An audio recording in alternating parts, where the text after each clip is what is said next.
Le maire de Villiers-sur-Marne, Jacques-Alain Benisti, porte plainte contre moi pour diffamation et sollicite ce soir le conseil municipal pour qu'on lui accorde la protection fonctionnelle, c'est-à-dire pour que l'ensemble des contribuables villiérains prennent en charge les frais de justice qu'il va engager contre un élu d'opposition. Ce qui est en cause, c'est un post sur mes réseaux sociaux, accompagné d'une vidéo d'un de ses discours où j'ai écrit « À l'occasion des vœux du conseil municipal, le maire Jacques-Alain Benisti a justifié le nettoyage ethnique à Gaza. J'ai donc décidé de quitter la scène pour marquer mon désaccord avec ce discours honteux. Hashtag Israël Apartheid, hashtag Palestine, hashtag Gaza Génocide. » Pour ces lignes, le maire engage la ville dans une procédure judiciaire. On mesure mieux l'émotion et le degré de riposte d'Israël face à un mouvement qui n'hésite pas à installer des bases stratégiques dans les sous-sols de ses hôpitaux et ou éventuellement de ses écoles. 3 questions se poseront. 1.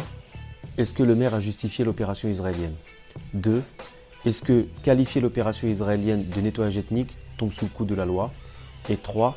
Est-ce que mes propos ont dépassé le cadre de la liberté d'expression?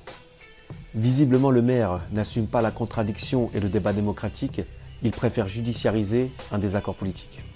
Il faut vraiment se sentir peu sûr de ses arguments pour recourir à l'argent public, l'argent des villiérains, afin d'engager une procédure judiciaire. Je trouve ça déplorable et indécent. Au-delà de ma personne, l'enjeu de cette procédure est triple.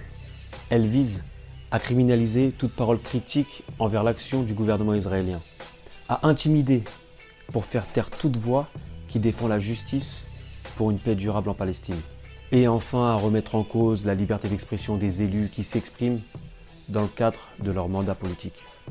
Je ne retire rien à ce que j'ai écrit, je maintiens mes positions et je suis prêt à les défendre devant la justice, à l'heure où la Cour internationale de justice de l'ONU reconnaît un risque sérieux de génocide à Gaza.